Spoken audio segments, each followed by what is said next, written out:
nós colocamos um tema que diz assim, ó, servindo ao Senhor com alegria. Então é interessante quando nós olhamos para o Salmo 100, e este Salmo, ele traz, no propósito dele, é conhecido como o Salmo de gratidão, né? Um salmo voltado para cultos de adoração, de louvor ao Senhor. E o salmista, ele incentiva ou exorta, né, o povo a estar apresentando-se diante de Deus sempre com cânticos. Você vê o verso 1, ele diz, celebrai com júbilo ao Senhor todos os moradores da terra. Então, ele aponta para que haja um propósito que seja estabelecido ao Senhor de cânticos e cânticos de alegria.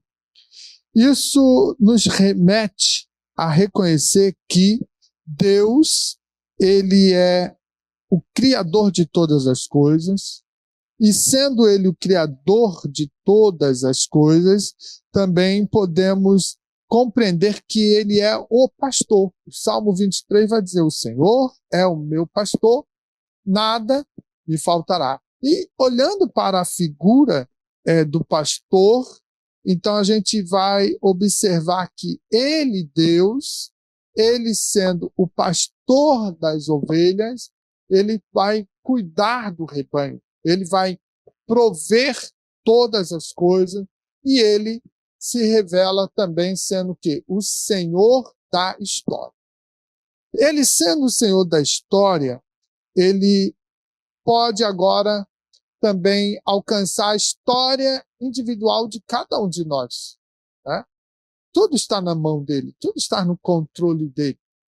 E quando nós entendemos essa condição de que o nosso Deus é o Deus de todos, mas é o meu Deus individual, o meu Deus no propósito de exclusivo para estar me olhando, atendendo, abençoando, cuidando, provisionando.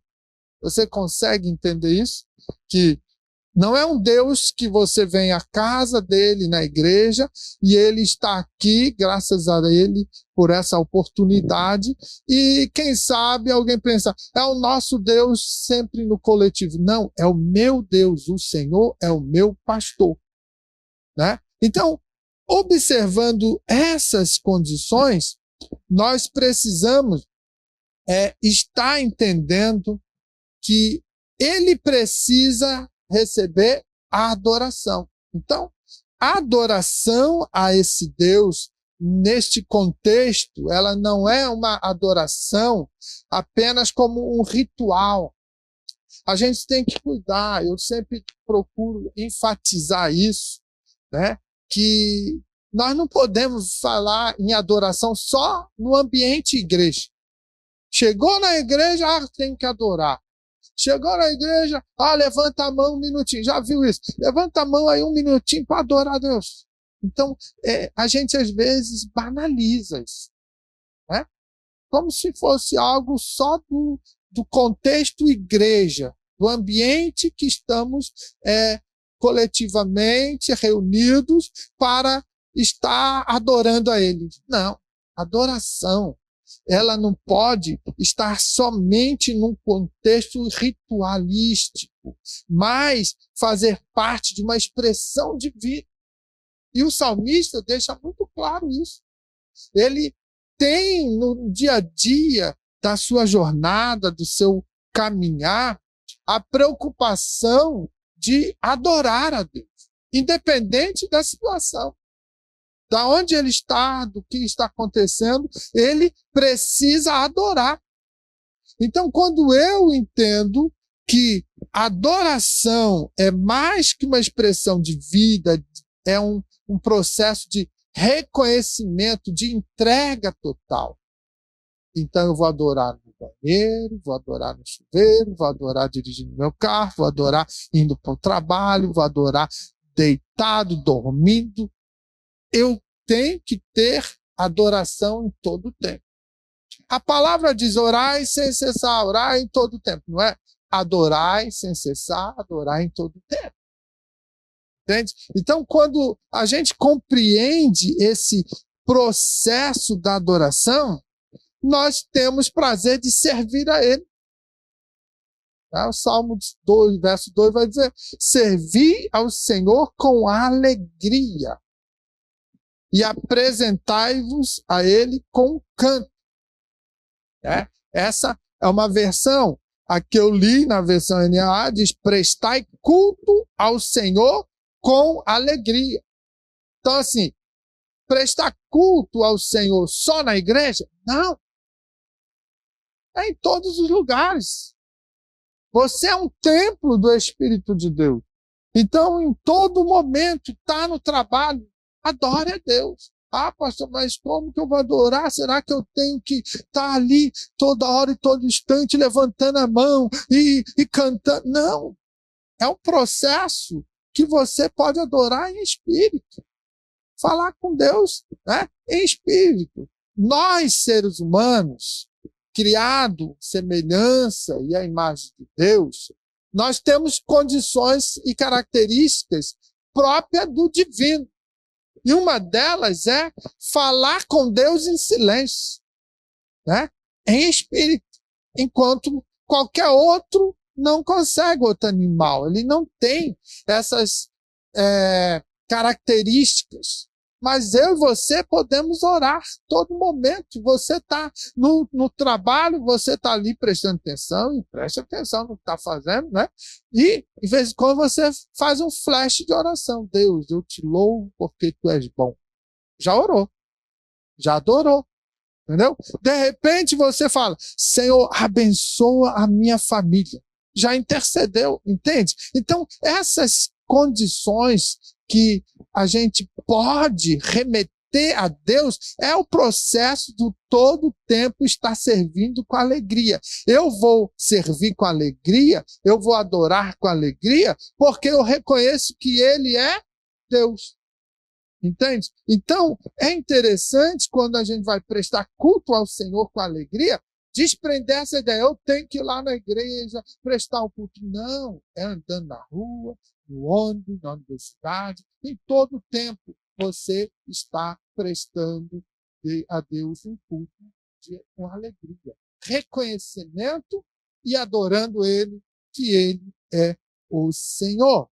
Então, nós precisamos compreender que verdadeiramente o Salmo 100, o Salmo de gratidão, o Salmo de adoração, que é sempre proposto nos cultos a Deus, ler ou entoar este salmo, nós precisamos ter ele de uma maneira que o dia a dia da nossa jornada possamos verdadeiramente ser grato a Deus por todas as coisas. Então, servir a Ele com alegria, prestar a Ele um culto com alegria.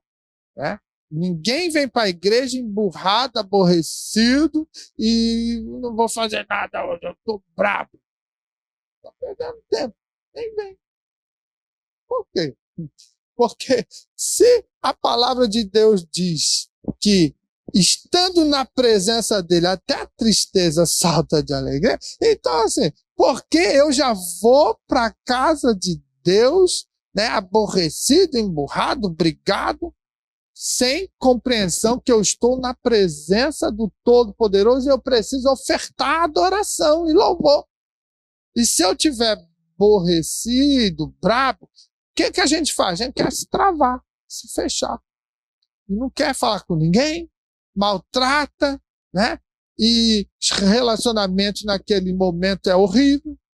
Então, será que é o momento de estar na presença dele prestando culto? Não vai ter um culto bom. Não vai expressar uma oferta agradável. Então, nada como nós podermos, assim, observar que verdadeiramente viver na presença dele constantemente em alegria e reconhecer que Ele é o Senhor, Ele é o pastor, Ele é o Criador de todas as coisas. E Ele nos arrancou das garras do inimigo. Então é muito importante.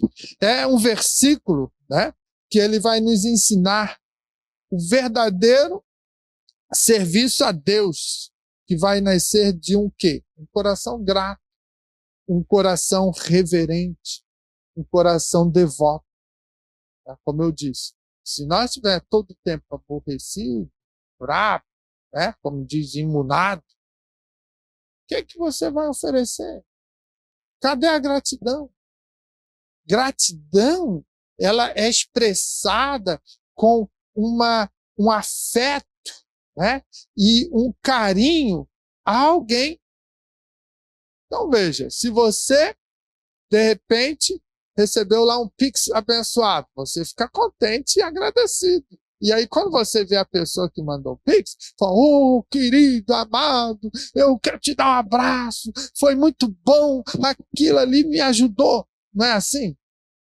Então, veja, como nós vamos, né, oferecer um verdadeiro serviço a Deus, coração triste, obrigado.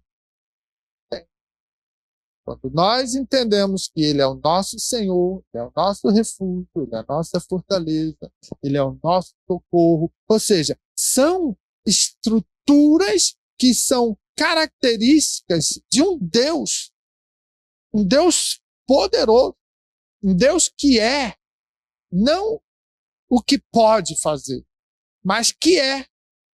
E o ser dele, nesse aspecto, é que ele garante, ele não falha, ele abençoa. Então, quando eu entendo isso, eu quero ser grato. E eu vou ao encontro dele na oração, né? Eu vou ao encontro dele nos meus pensamentos, e eu quero expressar o quê? Adoração a ele. A alegria de ser ele o meu Senhor e eu ser servo dele. Então, veja, existe um processo de reverência, de reconhecimento, entende? Então, vale a pena a gente compreender. Você quer ver uma situação, nos anais da história, você vai ver, dentro do processo religioso, a diferença que é quando os cultos pagãos, eles tentavam agradar o seu Deus, mas por medo. Porque se eu não oferecer uma oferta a esse Deus, ele vai destruir, ele vai dizimar a nossa sociedade. Então, veja, você vai ver nas histórias que muitas culturas ofereciam os filhos, né? Ofereciam as moças virgens que ainda não tinham sido tocadas por homem algum, para quê? Para agradar aquele Deus, para que ele parasse de destruir, de trazer maldade ou catástrofe, enfermidade para aquela vila, aquele povoado. Então, você vai ver isso muito na história, né? A oferenda. Então, era algo que estava marcado pelo medo, pela imposição. Então, veja, o serviço dessa natureza a esse tipo de Deus não é espontâneo, não é com alegria, mas é porque eu tenho medo que se eu não fizer, ele vai me maltratar, ele vai tratar comigo. E é engraçado que se nós não cuidarmos, nós entramos por esse caminho. Como? Quando você tem o seu filho, você diz, se você não obedecer, se você não ficar quietinho, o homem do saco, né, vai passar e vai te carregar. Já pensou isso? Assim, tem pessoas que amedrontam, intimidam, causam medo na criança. E alguns mais afoitos, e eu passei por isso. Se você for jogar bola, Deus vai tratar contigo. Olha só, revelava um Deus tremendo, que vai me matar, que vai me judiar, um Deus maldoso, que eu não posso nem jogar uma bola. Ah, se você for na praia, você vai ser pisado por Deus. Então, assim, eu aprendi de pequenininho essas coisas. Por quê? Às vezes, teologicamente, se compreendia, né? Aquela coisa assim, ó, nós temos que impor um medo para que não se perca dos caminhos do Senhor. Então, assim, tudo errado. Tudo errado. Vou servir a Deus porque eu tenho medo de ir para o inferno. Está cheio de crente assim. Ai, eu não posso, não, eu vou para o inferno, vou para o caldeirão. Aí é melhor ir para a igreja. Aí vem totalmente despreparado, não traz uma adoração, não tem uma convicção, não sabe nem o que está fazendo aqui. Por quê? Porque está com medo. Entende? Então, assim, essas condições que muitas das vezes são estabelecidas dentro do contexto religioso é igual à situação dos cultos aos deuses pagãos, que eram feitos e ofertados uma série de coisas porque tinham medo desse Deus que eles nem viam. Era um Deus, um boneco, era Deus, né? Era uma sombra, uma coisa assim que, de repente, não tinha nem aquela afinidade. Nós temos um Deus que estabeleceu, à luz da história da humanidade, um princípio, um meio e um fim. Está definido. E ele deu os caminhos e as possibilidades para nós seguir as regras, assim, de certa forma, a receita para ser alcançado na promessa da eternidade. Agora, quem não quer, é a escolha de cada um. Mas o que ele deixou claro? Que ele ama a todos nós. Então diz, Deus amou o mundo de tal maneira que deu seu único filho para que todo aquele que crê no processo, naquilo que é apresentado, ofertado, não pereça, mas tenha a eternidade. Então veja, ele, Deus, dentro do contexto do seu amor, expressou, ele é eternamente, ele não precisava se preocupar com isso, mas ele ama o homem, ele ama a humanidade. Então veja, conhecendo tudo isso, nós podemos então dizer que o serviço ao Deus de Israel, ao Deus da igreja, ao Deus Todo-Poderoso, o Criador do universo, é um convite a viver a alegria. A alegria e o cântico novo, né? Tem um hino que há um cântico novo no meu, um canto novo no meu, ou seja, algo novo, diferente. Não é algo rotineiro, algo decorado, não. É um canto de alegria, é um canto do gozo, da certeza que nós estamos adorando e exaltando o nome do Senhor. Mas não por medo, por amor, por prazer de ofertar a Ele o melhor. Então veja, dentro dessa condição, revela-se um Deus que tem interesse em relacionar-se. Né? E aí você pode ver depois Miqueias 6, 6-8, João 4, 23 ao 24. Aí você pode complementar. Mas, dentro dessa condição do Salmo 100, verso 2, servir ao Senhor com alegria e apresentai-vos a Ele com canto, nós podemos dizer que o serviço alegre como relacionamento de que Deus é, de quem Deus é. Ou seja, de entender verdadeiramente quem Ele é e não o que Ele pode. Tem gente que quer servir a Deus pelo que Ele pode fazer. Não. Sirva a Deus pelo que Ele é. Isso é fundamental. Então veja, no verso 3. Sabei que o Senhor é Deus. Foi Ele quem nos fez e dele somos. Somos o seu povo e rebanho do seu pasto. Olha só. Sabei que o Senhor é Deus. Foi Ele quem nos fez. Então ele está trazendo todo um contexto da nossa origem. Quem nos fez? Somos fruto, de repente, à luz de uma parte da ciência, de que somos frutos de uma transformação, de uma evolução. A ciência, ela diz assim, ó, era uma amebinha, né? Lá, e foi se desenvolvendo, aí vem um macaquinho, virou lá, de repente, um gorilinha, e daqui a pouco, passados os anos, foi se tornando um homem, até que chegou a nossa estrutura atual. É uma explicação da evolução. Mas a Bíblia é bem clara que Deus estabeleceu todas as coisas lá no princípio. Então, quando nós olhamos a parte do criacionismo, aonde Deus escreve a nossa história, nós vamos entender quando ele diz no Salmo 100, verso 3, sabei que o Senhor é Deus, ou seja, é Ele o Criador, é Ele o poderoso Deus, o soberano Deus.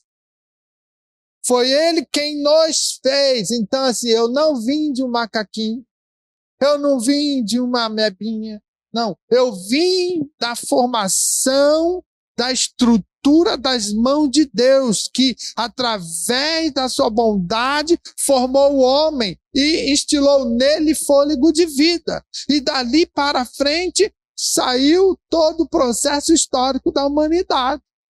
Então, foi Ele quem nos fez e dele somos. Olha que interessante.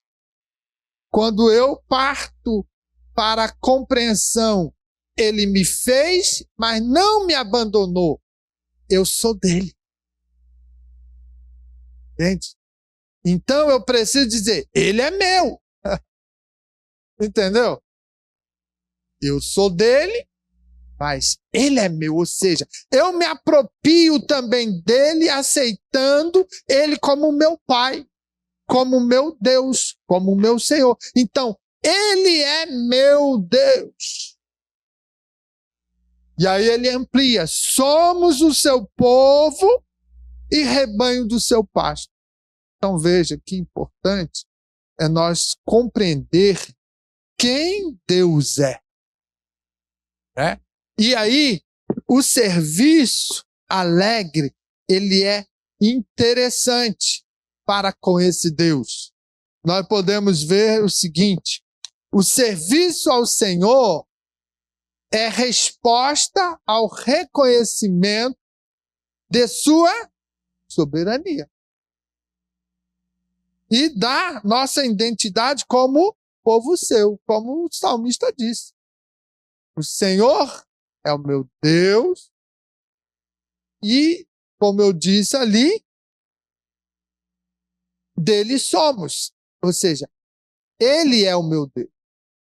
Eu reconheço que eu sou dele, mas ele é meu. Então, olhando nesse aspecto, a gente pode entender o seguinte, que reconhecer a soberania de um Deus todo-poderoso me revela uma identidade como o povo seu. Eu estou me identificando como aquele que participo dentro de um contexto onde ele é Deus, eu sou parte do rebanho e eu, então, passo a participar das benesses, das promessas, da herdade, porque ele é o meu Deus e eu sou dele. Então, é interessante que isso vai me trazer o seguinte, a alegria ela não vai estar nascendo de circunstâncias externas, mas da certeza que pertencemos a Ele. Olha só, quando você pertence ao Senhor, eu sempre uso, né, aquele exemplo, assim, somos propriedade exclusiva de Deus. Por quê? Porque a cruz está vazia. Porque na cruz derramou-se o sangue do Cordeiro. E o sangue do Cordeiro me redimiu. Então, hoje, eu sou comprado pelo sangue do Cordeiro vertido na cruz. Então, eu sou propriedade dele, exclusivo. Ninguém mais pode me tocar. Ninguém mais pode roubar isso, a não ser eu mesmo que venha se rebelar contra Deus. Negá-lo, abandoná-lo, rejeitá-lo. Fora isso, ele está prazerosamente todos os dias cuidando de mim, porque eu sou filho dele e ele é o meu pai. Entende? Então, essa alegria, ela vai nascer de uma circunstância de que eu sou pertencente a ele. É muito bom quando nós, que nascemos num lar, e temos ali a figura do pai, da mãe, de pertencimento àquele ambiente. Isso nos traz segurança, nos dá prazer de estar ali, porque o pai e a mãe querem o melhor para o filho. Mas quando uma família que ela é desequilibrada ou que, de repente, tem rupturas no relacionamento do matrimônio, e aí a criança pequenininha ainda não tem entendimento, e ela cresce só com a mãe ou só com o pai, ela não consegue compreender. E às vezes vai trazer traumas, às vezes vai trazer crises. Por quê? Porque a família não está em harmonia, houve uma ruptura. E quando isso acontece, de repente, em uma certa idade, é pior ainda. Então, veja, quando nós entendemos que estamos inseridos e que há uma harmonia nessa relação, mais alegria nós temos de viver e de servir a esse Deus. Então, é muito importante quando olhamos para o aspecto do cristão que vem à casa de Deus e quer servir a Deus e às vezes ele se expressa na forma da sua emoção. É até meio interessante, às vezes, a gente evitar de fazer juízo de valor de certas pessoas dentro da igreja. Porque tem gente que na sua espiritualidade, ele quer cantar, ele quer adorar, ele faz um barulho, ele se movimenta. Por quê? Porque ele tem algo em particular com Deus. Se eu não conhecer a história dele, talvez eu vou fazer um juízo de valor.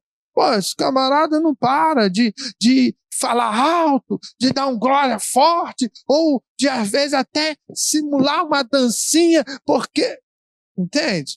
Às vezes a gente não compreende. Mas se tu for ver a história, às vezes foi tirado lá do lamaçal. E ele fala assim, eu estou na casa do Pai, eu quero adorar Ele, eu sou grato a Ele, porque Ele me tirou das garras do inimigo. Só eu sei o que eu passava lá. Então agora eu quero cantar alto. Eu quero dar um glória a Deus alto. Às vezes incomoda alguns, né? Então veja, Davi, segundo Samuel 6, 14, 15, vai mostrar o seguinte. Ele tinha desejo de trazer a arca que estava lá na casa de Obed-edom. Ele tentou, fez um meio, né, que não era o estabelecido por Deus para conduzir a arca, gerou a morte de Uzá, ficou aborrecido, triste, porque, né, Deus tratou, mas depois falaram assim, ó, a casa de Obed-edom está sendo abençoada, porque a arca está lá. E ele falou, não, eu preciso trazer essa arca. Então ele faz o caminho correto, e traz a arca, e quando ele traz, a alegria era tanto de estar adorando, exaltando ao Senhor, que ele pulava de um jeito, pulava do outro, e vinha. A própria esposa ficou assim, camarada, está muito alegre. tem crente que não pode ver a tua alegria. Isso é terrível. E ela ficou indignada. E o texto diz que ela rejeitou Davi, porque ele estava tão alegre de estar fazendo aquilo para Deus, de trazer, né, novamente ao lugar próprio a arca, aonde ele colocou ali na tenda, aonde ficou um local específico para adoração a Deus. Então veja, ela não gostou, mas você vai ver que essa mulher não teve filho, teve mais amargurada, e Deus tratou. Então veja, toma cuidado. Quando alguém está alegre no Senhor, porque Deus fez, e você leva, de repente, para um lado, ou lança uma palavra, né, sobre a pessoa, achando que o alto zelo seu é suficiente para poder calar aquele que, de repente, está servindo a Deus na sua estrutura de espiritualidade. Primeiro conheça, entenda, para não entristecer alguém ou ter danos. Entende? Então veja, Davi, ele cantava e adorava o Senhor, né? Porque de tanta alegria e de tanto júbilo. Então veja, essa alegria, ela vem do reconhecimento da presença de Deus entre o povo. Ele falou, a casa de Deus agora vai estar completa. A presença dele está aí, porque a arca está aí. Isso representava a presença de Deus. Então ele falou, o culto vai ser perfeito agora, porque a presença de Deus, através da arca, está no nosso meio. Então, isso trouxe alegria. Isso mostrou, né, para ele que a adoração e o culto seria diferenciado. Nós somos pentecostais. E nós gostamos de culto alegre. Né? A gente, quando tem um culto com expressões de adoração, de louvor a Deus, de forma verdadeira, espontânea, o culto é outro. Entende?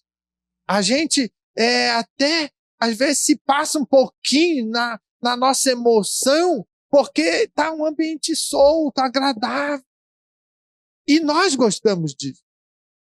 Nós precisamos verdadeiramente, quando vem à casa de Deus, vir solto para adorar, para expressar a Ele a gratidão por mais um dia, pelo momento que nós estamos aqui, pela oportunidade. Então nós não podemos ficar assim, eu vou regular os glórias de Deus a Deus hoje. Eu vou poder dar 2 glórias. Então vou escolher o melhor momento para dar 2 glórias. Para com isso, pô.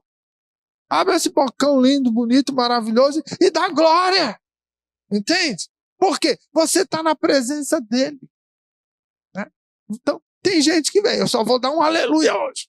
Né? Vou dar um aleluia no início e depois no meio, quem sabe eu dou um glóriazinho mais moderado para não incomodar o meu vizinho. Não, não, não. Você está na casa do Pai. Então, seja alegre na presença do Senhor, sirva a Ele com alegria. Então, quando nós compreendemos que não somos donos de nós mesmos, mas somos filhos adotados por Deus em Cristo, então você é participante dessa glória, dessa herdade. Então, deixa de ser um peso, mas seja uma pessoa privilegiada em poder estar na casa do Pai para servir com alegria e prestar culto em gratidão a Ele.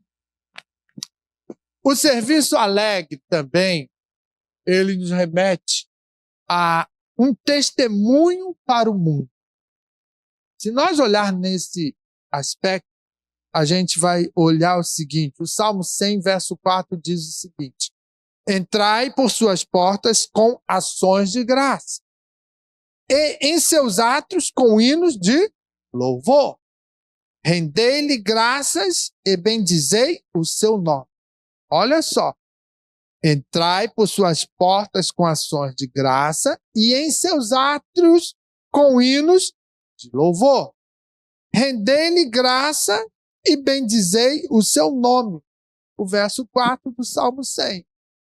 Quando eu paro para compreender isso, eu preciso estar verdadeiramente sendo autêntico naquilo que eu estou fazendo, não me importando o que os outros vão dizer.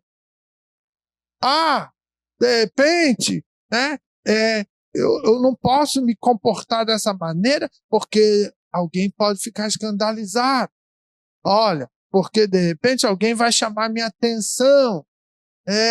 Sabe, né? A gente tem que ser moderado, sim. Mas uma coisa é quando eu entro na presença do Senhor, quando eu venho à sua casa, eu tenho que estar o quê? Com ações de graça, ou seja, eu tenho que ter gratidão, eu estou indo à casa do Senhor. Outros não podem vir. Tem pessoas que não têm condições. Então, se eu posso ir, eu venho com coração para render graça e bendizer o seu santo nome. Olha que privilégio. E olha o testemunho que você vai dar ao mundo aí fora. Em vez de ser aquele brigão, aquele encrenqueiro, você renda graças ao Senhor. Bendiga o seu santo nome. O Salmo 103 diz, bendize, ó minha alma, o Senhor. Né? E continuando, e tudo que há em mim, bendiga o seu santo nome. E outro, bendize, ó minha alma, o Senhor. Ei, alma, não esqueça de nenhum dos benefícios que ele fez. Olha só, a exortação, chamando a atenção. O salmista, ele está naquele momento assim, alma, não esqueça, olha só, olha para trás e olha, lembra de cada livramento? Lembra da provisão? Vê quando ele estendeu a mão e livrou, cuidou, deu cura, salvou.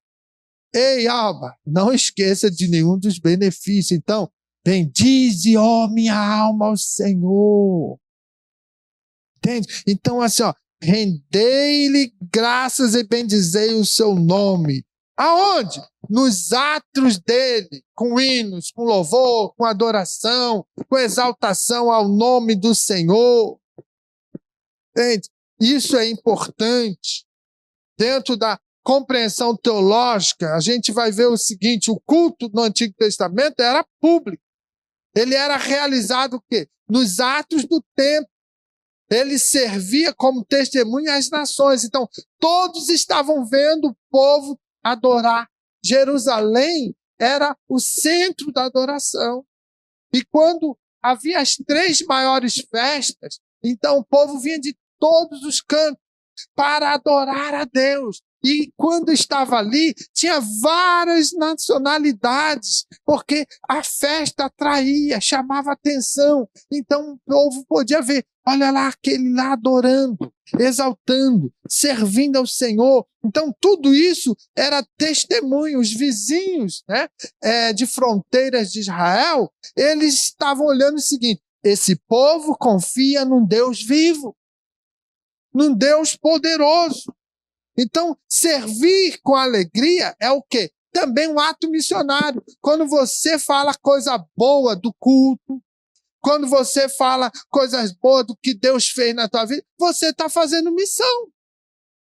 Mas tem crente que só vê coisa ruim, só fala mal, murmurador, criador de caso, confuseiro.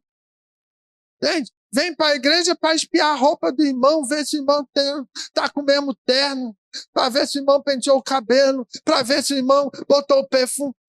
Sai para lá, encrenqueiro, coisa ruim. Para com isso. Vem para a casa de Deus oferecer ações de graça, render hinos de adoração, render graças ao Senhor. Esquece o teu irmão, esquece a vida do outro. Cuida da tua vida na presença do Senhor. Israel vivia isso quando tinha as adorações lá no templo, a festa. Né? Então vamos cultuar. E aí as nações olhavam e viam. realmente esse povo serve a um Deus vivo, um Deus poderoso. Como o povo aí fora te vê? Ele te vê como um cristão alegre? Ou como um encrenqueiro, confuseiro do bar? Como é que é? É sério isso. Servir ao Senhor com alegria é dar testemunho ao mundo do que o Senhor faz, que o Senhor é bom, que servir a Ele é prazeroso, que Ele é um Deus digno e um Deus que transforma a vida. Alguém vai olhar para dizer, aquele lá era um bebum. Olha lá, está indo para o culto. Está indo adorar a Deus. Que bom, não estou vendo mais ele na sarjeta. Não estou ele jogado na rua. Agora é um servo de Deus. Isso é testemunho. Isso é servir com alegria.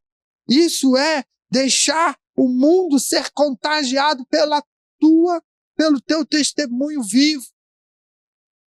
Paulo e Silas, na prisão, estavam lá, naquele momento difícil, e de repente ele falou, Paulo, Silas, vamos cantar? Vamos cantar.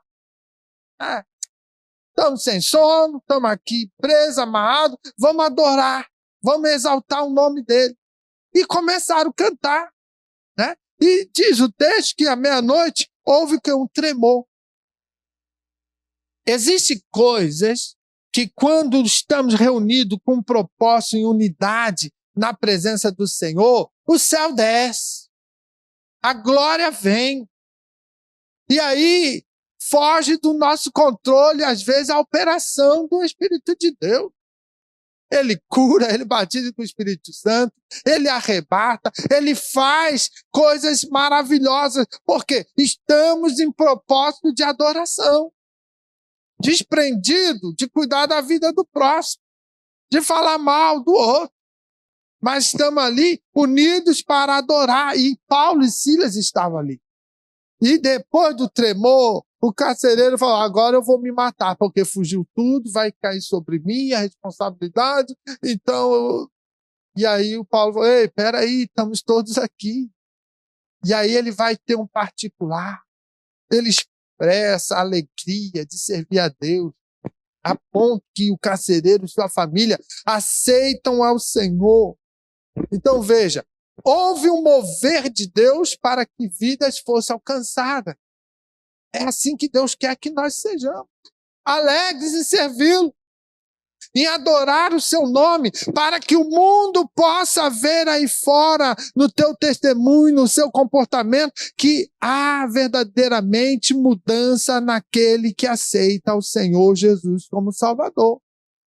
Que há alegria, que há prazer. Então, não dá para nós vir para a igreja cabisbaixo, deprimido, e ficar dizendo que tudo não presta. O culto está triste hoje, porque você está triste. Porque você não está oferecendo um culto.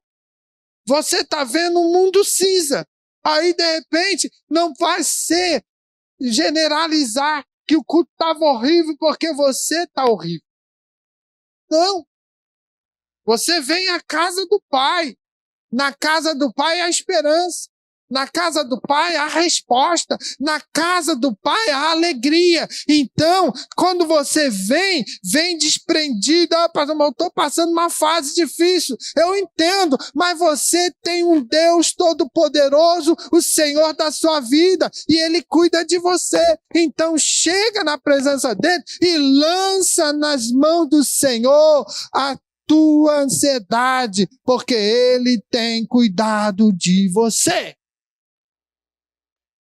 E quando a gente lança, não pode tomar de volta. Tem crente que ele lança no início do culto, quando vai embora, fala, dá de volta, Deus. Eu quero ir para casa com meus problemas, com a minha tribulação. Aí não dá. Ou você lança e deixa que Ele vai cuidar de você, ou você vai ficar a vida toda debaixo de um jugo, porque você escolheu. Entende? Então, quando nós servimos a igreja e ao próximo com alegria, não apenas glorificamos a Deus, mas atraímos então a atenção, né, dos que estão lá aprisionados nas trevas, problema que você um dia esteve. Mas Jesus, que ele te dá luz, na pessoa do Espírito Santo que habita no teu coração, vai te dar testemunho alegre para abrir portas nas escuridões das trevas, no mundo caótico. Então veja, ele vai te usar para evangelizar, levar palavra de conforto, palavra de esperança, palavras de refrigério àqueles que estão precisando. Não vai lá somar com ele derrota. Vai lá e diga: Jesus é bom, Jesus é maravilhoso, eu vou orar por você e Jesus vai mudar a tua história. Ai, pai, mas será que vai mudar? Ô, crente incrédulo, entenda que você é canal. Se você está falando baseado na palavra, quem é o responsável pela palavra é ele. Você só vai anunciar. E deixa que o Espírito Santo faz. Nem sempre ele faz na hora. Às vezes leva um tempo. A palavra vai trabalhando, vai movendo, vai quebrando, né, barreirinhas ali dentro da compreensão da pessoa, da sua consciência. E daqui a pouco Deus vai operando. Mas você tem que ser convicto. Agora, se você falar: eu também estou triste, também estou abatido, sabe, né? Às vezes eu até penso em desistir da igreja, penso em desistir de Deus. Aí tu ganhou uma alma para Jesus. Entendeu? Tem que ter alegria, tem que ter, né, o entusiasmo. Por quê? Porque Jesus mudou a tua história. Se você entende que ele mudou a tua história e deu alegria ao seu coração, esta alegria tem que aflorar e contagiar ao outro. E esse é um processo missionário e evangelístico. As pessoas estão olhando. Quando o profeta passava na frente da casa, né, ela dizia assim para o marido: olha, ali vai um homem de Deus. Assim precisa ser você. Aonde botar a planta dos seus pés, o mundo está te olhando. Então, testemunhe do Senhor. Né? Pede graça a Deus. Pede, né, estratégia para se comportar dentro de um ambiente, às vezes, onde não tem nenhum cristão. Para eles olhar a diferença e ver o que está acontecendo, como que é. Assim como aquele marujos, né? Perguntaram para ele: quem és tu, de onde vem? Quem é o teu Deus? Você se posiciona.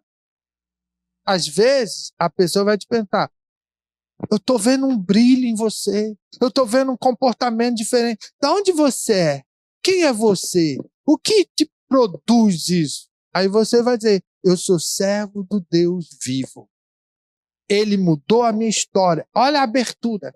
Ele transformou a minha vida. Hoje eu tenho paz. Hoje eu tenho alegria. Hoje eu tenho testemunho para dizer que ele é realmente o transformador de situações. Isso você já botou um questionamento na pessoa. Quem não quer paz? Quem não quer alegria? Quem não quer mudança de vida? Tem. Aí deixa Deus trabalhar.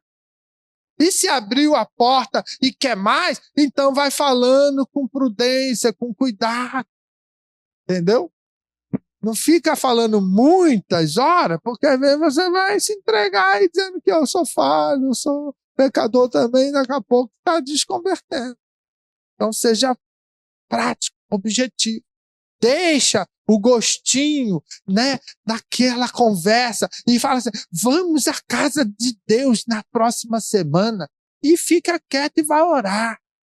Daqui a pouco a pessoa vem porque ela quer algo mais de Deus. Entende? Então, é importante, irmão, a gente ser testemunha fiel do Senhor, né, para este mundo.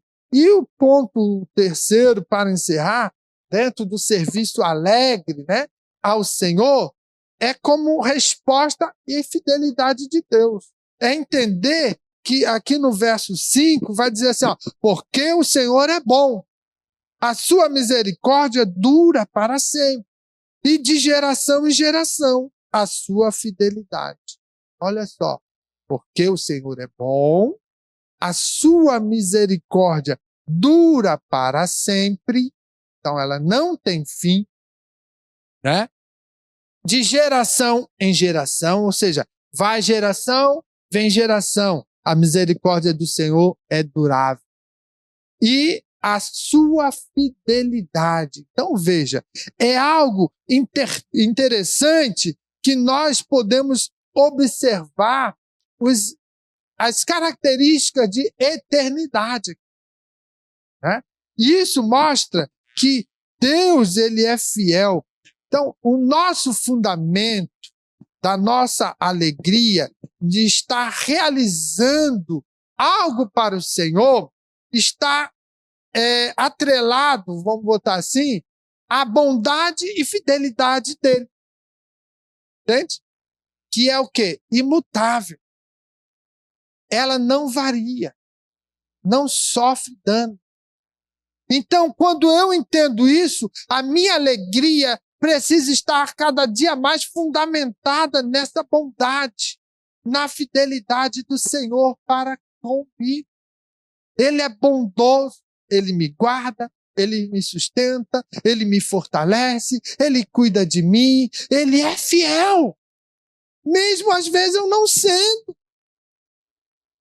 Mas eu entendendo isso, a minha alegria está estruturada nisso, na bondade. Às vezes as incertezas, às vezes as crises nos abatem, nos afeta a ponto de eu ficar, às vezes, achando que Deus se esqueceu de mim. Deus, no silêncio, não está olhando. Não, Ele está cuidando de você. Entende? A confiança de que Ele nunca falha tem que permanecer.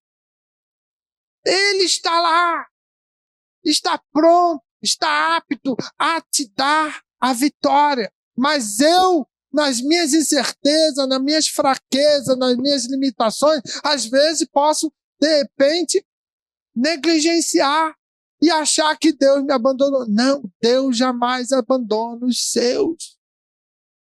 Entende? Então, essa condição, ela tem que estar estabelecida. A minha alegria no serviço do Senhor está instaurada na bondade e na sua fidelidade. Ele é bom. Em todo tempo, ele é bom.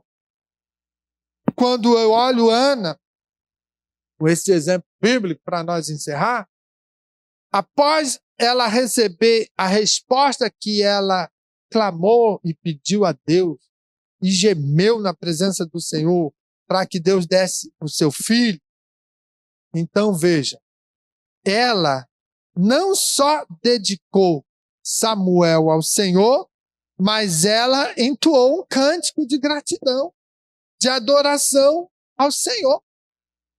Veja, ela falou, se tu me deres um filho, eu vou votar ele para a tua obra, para o teu reino. Vou dedicar. Veja, a mulher era estéril. Não podia ter filho de jeito nenhum. Sofria um dano, né, de estar todos os dias na sua casa sendo atacada por penina. Então ela é uma mulher que vivia deprimida. Mas quando ela vai orar, ela simplesmente se desprende de tudo isso e de um ego, de repente, egoísta, de pensar assim, se Deus me der, é meu, eu não dou para ninguém, eu não compartilho. Não. Se tu me deres, eu quero colocar ele a teu serviço. Mas não é o que ela mais queria. É interessante. Aquilo que ela mais amava era ter um filho, ser agraciado. Mas depois ela vai dar para Deus. Deus é tão bom. Olha a bondade dele e a fidelidade. Ele acatou aquela oração e depois Deus deu filhos para Ana. Ela falou, eu vou te dar. Mas ela não pediu em troca. Aí tu me dá mais algum? Deus, poxa, vamos negociar. Não tem negociar. Eu quero ter o prazer de ter um filho para ver a tua bondade, a tua misericórdia, as tuas benesses na minha vida. Já vai me satisfazer. E eu quero doá-lo. Aquilo que é mais precioso para mim, que eu mais peço, eu quero dar. Em oferta, em gratidão. E aí Deus vai, abençoa e depois ela tem filho. Veja, o ato de ela receber, ela canta em toda a gratidão, no louvor a Deus. Então veja, a alegria dessa mulher foi resposta, né, de ter recebido direto de Deus, da fidelidade divina, a bênção. Então, a resposta foi da alegria, adorar, exaltar e bendizer o Senhor. E você? Qual é a resposta que você tem dado ao serviço a Deus com a tua vida? Ele não te arrancou do lamaçal do pecado? Ele não te curou? Ele não te abençoou? Ele não fez grandes coisas na tua vida? E o que você está fazendo? Tem crente, mano, que não tem alegria nenhuma de fazer as coisas para Deus. Eu só vou fazer se Deus me der um carro zero. Eu só vou fazer se Deus abençoar que eu tenha uma casa nova. Aí eu falo, não, faça primeiro. Faça para Deus. Entendeu? Depois Deus vai fazer para você. Deus vai abençoar. Deus vai abrir porta. Deus vai ter misericórdia. Então, a nossa vida de serviço ao Senhor, ela precisa ser marcada por memória das misericórdias de Deus. Quantos livramentos, quantas curas, quantos momentos de provisão.